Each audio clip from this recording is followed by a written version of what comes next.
I am the Tofu Golem. Please enjoy the video. You start by opening the phone app and tapping Recents. That shows your call log.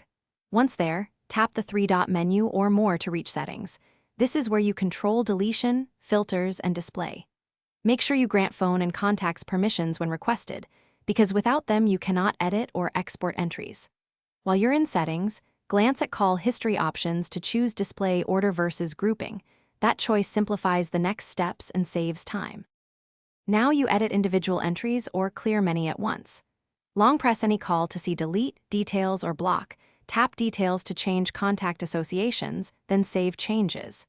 To remove multiple records, use select or edit mode in the menu, mark items, and press delete. This is faster than single deletion. If you need to keep numbers, export or backup contacts first because deletion is irreversible. Once done with edits, return to Settings to confirm your display and sync preferences. Finish by syncing with your cloud account so changes persist across devices. Make sure sync is enabled in accounts.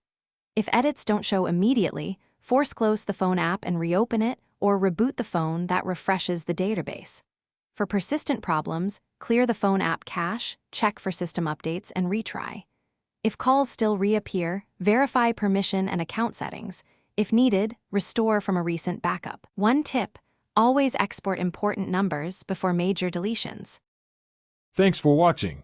Consider subscribing if we helped you today.